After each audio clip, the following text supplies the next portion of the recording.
Hello बच्चों, welcome back to DP sir classes. आज की क्लास में हम आपको 11th क्लास की अकाउंटिंग का एक मोस्ट इम्पॉर्टेंट टॉपिक करवाएंगे जिसका नाम है जनरल एंट्री। देखिए, अगर आपको अकाउंटिंग सीखनी है तो आपको जनरल एंट्री तो ज़रूर सीखनी पड़ेगी, ठीक है। क्योंकि जनरल एंट्री को हम कहते हैं लैंग्वेज ऑफ अकाउंटिंग। ये क्या होती है? हमारी लैंग्वेज ऑफ अकाउंटिंग। अकाउंट्स को किस तरीके से बोलना है, किस तरीके से समझना है, वो सारी चीज़ें आपको जनरल एंट्री में समझाई जाती है। इससे पहले का जो टॉपिक था आपका अकाउंटिंग इक्वेशन, उसमें आपको मैथमेटिकल एक्यूरेसी के बारे में बताया गया था कि किसी भी ट्रांजैक्शन को करने के बाद वो ट्रांजैक्शन हमारे बिजनेस में सही तरीके से इम्पैक्ट कर रही है या नहीं कर रही, वो चीज़ें बताता था अकाउंटिंग इक्वेशन। और जनरल एंट्री आपको बताती है कि आपको उस ट्रांजैक्शन को किस प्रकार से लिखना है, ठीक है। तो मतलब ये एक तरह से लैंग्वेज ऑफ अकाउंटिंग है कि आपको किस तरीके से उसको डिटेल करके लिखना होगा और ताकि लोग समझ पाए, ठीक है। तो इसको हम समझने के लिए सबसे पहले ये समझते हैं कि अकाउंट्स के अंदर आपके पास क्या क्या चीज़ें होती हैं जिनको आप लिखते हो। तो देखिए, अकाउंट्स के अंदर अकाउंट्स को दो कैटेगरी में डिवाइड कर रखा है। ये जो मैं रूल बता रहा हूँ इसे हम कहते हैं मॉडर्न रूल। एक होता है हमारा ट्रेडिशनल रूल और ये है हमारा मॉडर्न रूल। मॉडर्न रूल ये कहता है कि अकाउंट्स के अंदर जो टर्म्स होती हैं वो दो प्रकार की होती हैं। सबसे पहली होती है एसेट्स, उसके साथ एक्सपेंसेस, और फिर होते हैं हमारे लॉसेस। इनको हमने एक कैटेगरी में डिवाइड कर रखा है। और बाकी होती है हमारी लायबिलिटीज, इनकम और प्रॉफिट या गेन। इनको हमने एक कैटेगरी में डिवाइड कर रखा है। मतलब ये सारी चीज़ें एक कैटेगरी में डिवाइड कर रखी हैं हमने, और ये सारी चीज़ें एक ही कैटेगरी में डिवाइड कर रखी हैं। तो इन सब का जो नेचर होता है, इन सब का नेचर होता है डेबिट का। डेबिट नेचर का मतलब होता है कि जब भी ये इंक्रीज होंगे तो डेबिट होंगे और डिक्रीज होंगे तो क्रेडिट होंगे।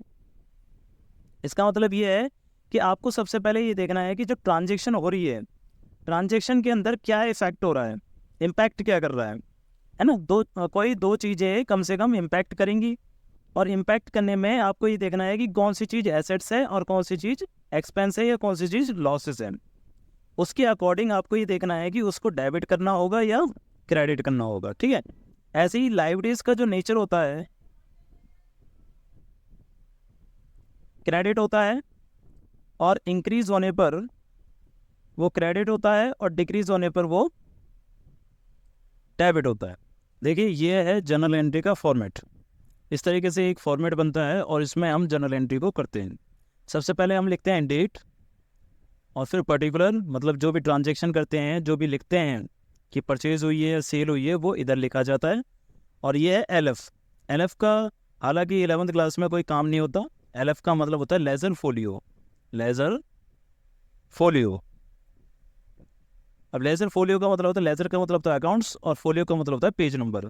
तो ये होता है अकाउंट्स के पेज नंबर, ठीक है। और ये होता है डेबिट और ये होता है क्रेडिट। हमारे पास दो प्रकार की साइड होती है। जब हम अकाउंट्स बनाते हैं तो साइड दो प्रकार की होती हैं। एक होती है ये आपकी लेफ्ट हैंड साइड और एक होती है राइट हैंड साइड। इस लेफ्ट हैंड साइड को हम कहते हैं डेबिट साइड और राइट हैंड साइड को कहते हैं क्रेडिट साइड, ठीक है। यानी कि कौन सी चीज़ इस तरफ आएगी और कौन सी चीज़ इस तरफ आएगी, उसके लिए हम शो करते हैं डेबिट और क्रेडिट। तो डेबिट और क्रेडिट सिर्फ आपके लिए क्या होती है, साइड्स होती है और कुछ नहीं होता। तो आपको बस इतना ही ध्यान रखना है कि कोई भी ट्रांजेक्शन हो रही है तो उसके दो इफेक्ट होते हैं। हर ट्रांजेक्शन दो इम्पैक्ट करती है। क्या ध्यान रखना है? एवरी ट्रांजेक्शन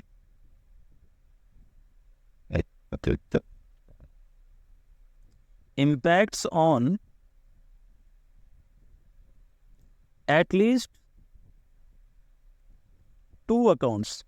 देखिए, मैंने लिखा है एटलीस्ट। एटलीस्ट का मतलब क्या होता है? कम से कम दो अकाउंट्स में इम्पैक्ट करेगी, यानी कि दो से ज़्यादा पे भी कर सकती है। यानी कि 3 अकाउंट्स पे भी कर सकती है, 4 पे भी कर सकती है। कोई ट्रांजेक्शन कम से कम दो अकाउंट्स को तो इम्पैक्ट करेगी ही करेगी। तो यानी कि एक डेबिट होता है और एक क्रेडिट होता है, ये आप समझ लो। अगर दो ट्रांजेक्शन, मतलब एक ट्रांजेक्शन दो अकाउंट्स पे इम्पैक्ट कर रही है तो एक हमेशा एक अकाउंट डेबिट होगा और एक अकाउंट हमेशा क्रेडिट होगा ही होगा। ठीक है, इस बात को दिमाग में आप बैठा लो। तो जब आप अकाउंट्स मतलब आप जनरल एंट्री करोगे तो जो भी इफेक्ट होगा उसमें एक डेबिट होगा और एक क्रेडिट होगा। और जो डेबिट होता है उसको हम ऊपर की तरफ लिखते हैं, यहाँ पर डेबिट करके, फिर यहाँ पर डेबिट लिख देते हैं। और फिर क्रेडिट जो होता है उसे नीचे की तरफ 2 लिखते हुए फिर उसको लिखते हैं। ठीक है, ये आपको फॉर्मेट है। और फिर जिसका भी अमाउंट होता है डेबिट का इधर और क्रेडिट का इधर अमाउंट लिख देते हैं। तो देखिए क्वेश्चन समझते हैं, क्वेश्चन नंबर 1 नॉर्मल समझते हैं, परचेज और सेल से। मान के चलिए आपने परचेज करे हैं goods, purchase goods for cash ₹5,000 के आपने गुड्स क्या करे हैं, परचेज करे हैं। अब एक चीज आपको ध्यान रखनी है कि जब आप गुड्स को परचेज करते हो या सेल करते हो, तो परचेज करते समय गुड्स को परचेज वर्ड लिखोगे और सेल करते समय सेल लिखेंगे। सिंपल बात है।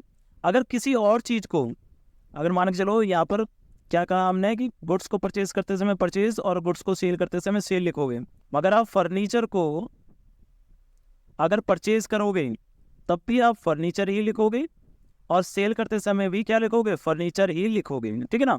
यानी कि सिर्फ और सिर्फ परचेज और सेल वर्ड किसके लिए यूज होता है, परचेज और सेल वर्ड यूज होता है गुड्स को खरीदने और बेचने के लिए।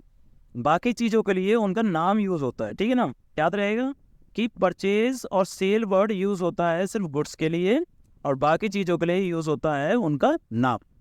अब यहाँ पर क्या हुआ है, आपने परचेज करा है गुड्स, वो भी कैश में।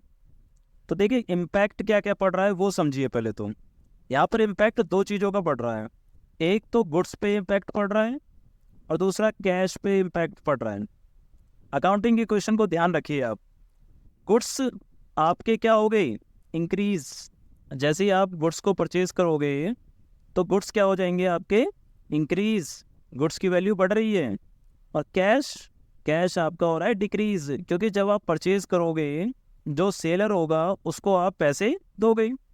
तो आपके बिजनेस में क्या इम्पैक्ट हो रहा है, आपके बिजनेस में गुड्स की वैल्यू तो हो गई इंक्रीज और कैश की वैल्यू होगी डिक्रीज। अब देखो गुड्स होते क्या हैं आपके लिए, एसेट्स। तो ये हो गई हमारी एसेट्स। अच्छा, कैश भी क्या होती है हमारी, कैश भी हमारी एसेट्स होती है।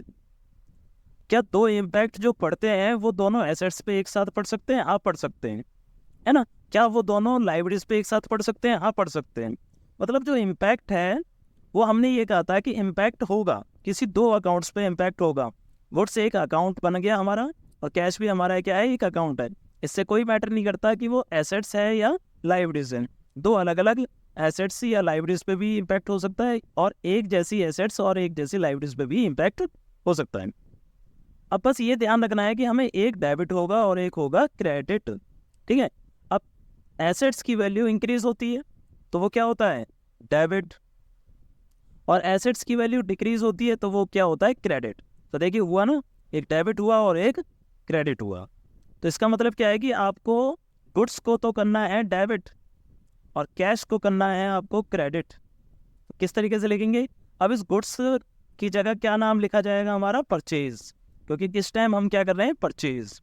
और जब सेल करेंगे तो सेल नाम लिखा जाएगा। ठीक है ना। तो परचेज और सेल कहीं पर भी अगर आपको जनरल एंट्री में नजर आ रहा है तो इसका मतलब वहां पर आपने गुड्स परचेज किए हैं या सेल किए हैं। तो यहाँ पर एंट्री होगी आपकी पहली वाली, हालांकि यहाँ डेट आती है बट हम अभी सीरियल नंबर लिख ले रहे हैं। अब एंट्री क्या होगी, परचेज अकाउंट डेबिट, इस तरीके से बोला जाता है, परचेज अकाउंट डेबिट और टू कैश अकाउंट। ये जो मैंने गैपिंग छोड़ी है ये गैपिंग इतनी होती ही होती है। ठीक है ना। Purchase account debit to cash account, कितने रुपए से, 5,000 रुपीज।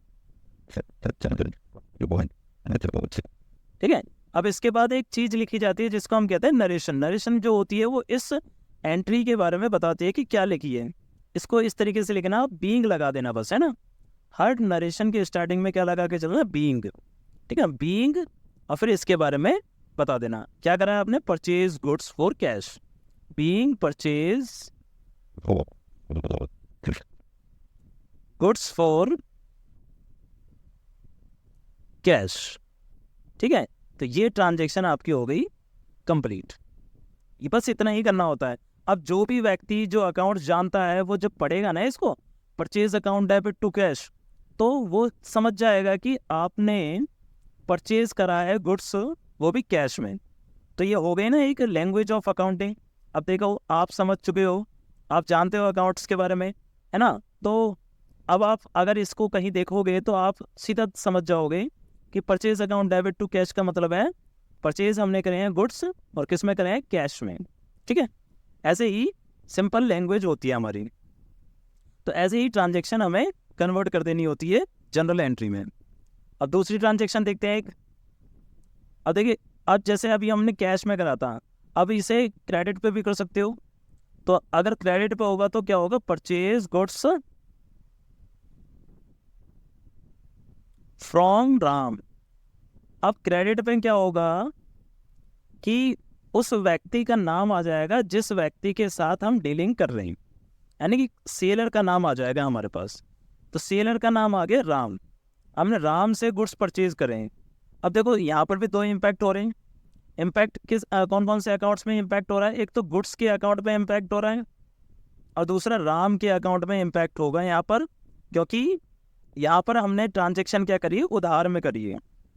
जब व्यक्ति का नाम आ जाता है तो हम एज्यूम कर लेते हैं कि वो ट्रांजेक्शन कैसी है, क्रेडिट ट्रांजेक्शन है। ठीक है ना, ध्यान रखना, व्यक्ति के नाम आते ही क्रेडिट ट्रांजेक्शन समझ लिया जाता है। अब यहाँ पर क्या है, गुड्स परचेज किए हैं आपने, तो गुड्स के अकाउंट में इम्पैक्ट हो रहा है, और राम से करें तो राम के अकाउंट में कर रहे हैं। अगर कैश में करे होते तो कैश अकाउंट में इम्पैक्ट हो जाता। तो अब गुड्स तो आपके क्या हो जाएंगे, इंक्रीज, क्योंकि यहाँ पर भी आप परचेज ही कर रहे हो। बट व्यक्ति है राम, हम पैसे देंगे अब राम को। ठीक है, राम को पैसे देंगे। तो सबसे पहले ये समझिए कि राम हमारे लिए कौन हुआ, डेटर हुआ या क्रेडिटर हुआ। ठीक है, डेटर या क्रेडिटर।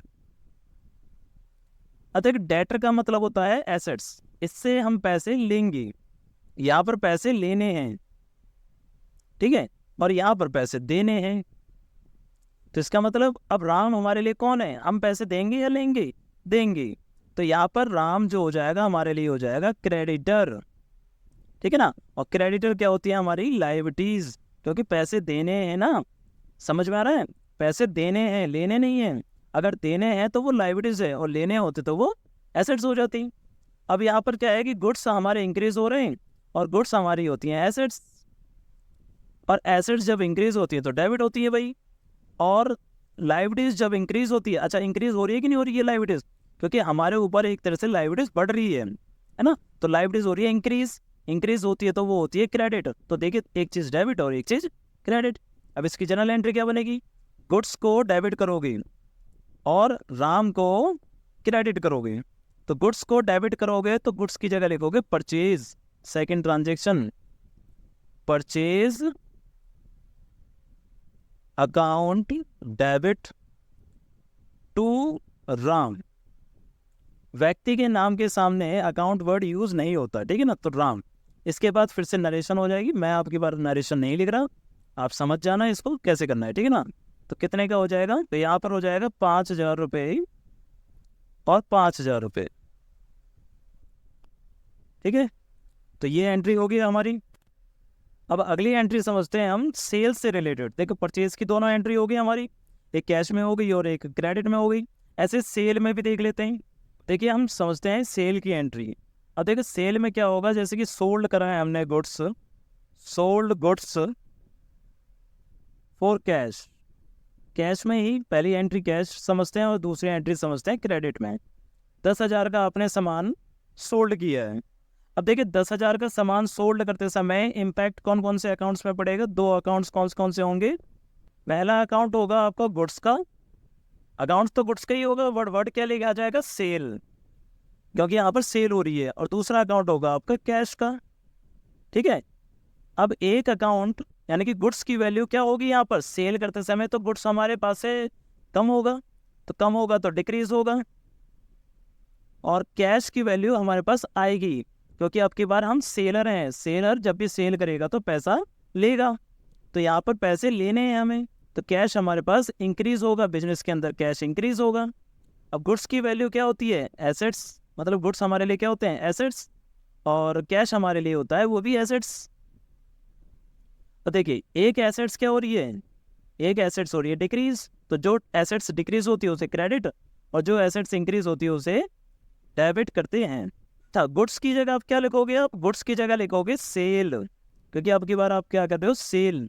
क्रेडिट में आपको क्या करना है, अब सेल लिखनी है, और डेबिट में क्या लिखना है, कैश। तो पहली ट्रांजेक्शन क्या हो जाएगी आपकी, कैश अकाउंट डेबिट, ठीक है ना, कैश डेबिट हो रहा है टू सेल, ठीक है, सेल अकाउंट। नरेशन में वही रहेगा, बीइंग सोल्ड गुड्स, ठीक है। हम नरेशन नहीं लिख रहे अभी, ऐसे ही यहाँ पर आ जाएगा 10,000 रुपये, और यहाँ पर भी आ जाएगा क्रेडिट में 10,000 रुपये। समझ आ रहा है कि कैश अकाउंट में 10,000 का इम्पैक्ट हुआ है और सेल अकाउंट में भी 10,000 का इम्पैक्ट हुआ है। अब ऐसे ही समझते हैं दूसरी एंट्री जो कि क्रेडिट में होगी, sold goods from Ram of ₹10,000। अब यहाँ पर 10,000 का हमने सामान सोल्ड करा है, किसको करा है, राम को। अब यहाँ पर दो चीजें इंपैक्ट हो रही हैं, एक तो गुड्स का अकाउंट इंपैक्ट हो रहा है और एक राम का अकाउंट इंपैक्ट हो रहा है। तो गुड्स का अकाउंट इंपैक्ट हो रहा है और एक व्यक्ति का इंपैक्ट हो रहा है, राम। अच्छा ये बात बताइए कि राम अब आपके लिए कौन है, डेटर या क्रेडिटर, डेटर, ठीक है ना, क्योंकि राम से अब आप पैसे लेंगे।